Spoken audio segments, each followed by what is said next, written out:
শুক্রবার থেকে বহু বাড়িতে চড়েনি হাঁড়ি। গত ৩-৪টে রাত চোখের পাতা এক করতে পারেননি মুর্শিদাবাদের শামশেরগঞ্জ ধুলিয়ানের অনেক বাসিন্দা। যাদের দোকানপাট রয়েছে তারা প্রচুর ক্ষতির সম্মুখীন। শুক্রবারের পরে আজকে এক এক করে কিন্তু দোকান খুলছে।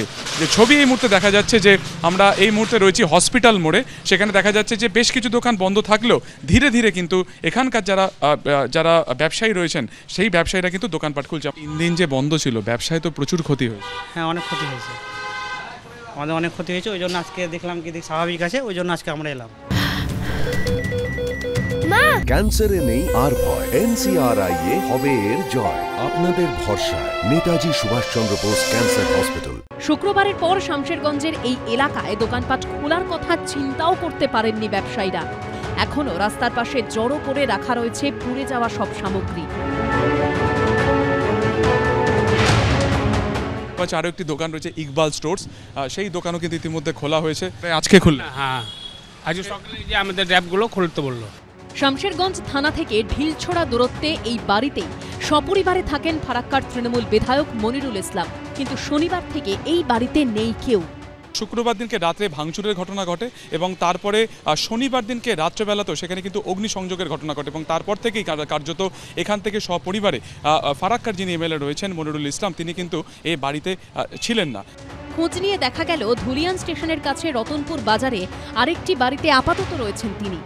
বাড়িতে ফিরছি, এখন স্বাভাবিক অবস্থায় চলে এসছে, দোকানপাট খুলতে লেগেছে, আমাদেরও দোকান খুলছে আর কি। আমরা সকল ধর্মের মানুষকে নিয়ে আবার আমাদের পুরনো ছন্দে ফিরছি। পুলিশের ব্যর্থতা নয়, অ্যাকচুয়ালি পুলিশও হতভম্ব হয়ে গেছিলো চারদিকে যখন হুহাহা হয় আর কি।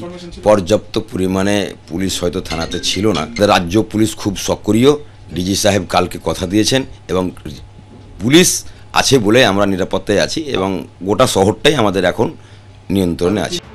বিজেপি আবার প্রশ্ন তুলছে, অশান্তি যেখানে হয়েছে সেখানে কাউন্সিলর থেকে পঞ্চায়েত প্রধান সব তৃণমূলের, তাহলে তারা কি করে দায় এড়াতে পারে?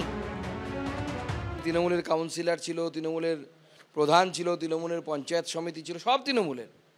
তারপরেও যখন আক্রমণ হলো তখন কেউ ছিলেন না। কতদিনে সারবে এই হিংসার ক্ষত? প্রশ্ন এখন সেটাই।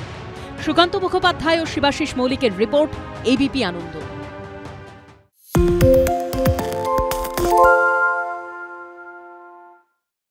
সত্য অন্তহীন, সত্যের খোঁজও তাই, সত্য সন্ধানে তাই আমরা অক্লান্ত, অকুতভয়। ABP আনন্দ নতুন ভাবনার প্রতীক, যা মনে মুক্ত, তথ্যে যুক্ত এবং যাবতীয় সীমানার বাঁধন থেকে মুক্ত। সীমা না শব্দটির মধ্যে লুকিয়ে আছে মানা শব্দটি, যেন চোখ রাঙানি এক অদৃশ্য বেড়াজাল, যা আটকে রাখে আমাদের এক ছোট্ট গণ্ডির মধ্যে। একমাত্র সঠিক খবরই গড়ে তুলবে এক মুক্ত সমাজ। সেই জগৎ গড়ার লক্ষ্যে কোনো সীমানার ঠুকুটি আমরা মানব না। ABP আনন্দ এগিয়ে থাকে, এগিয়ে রাখে।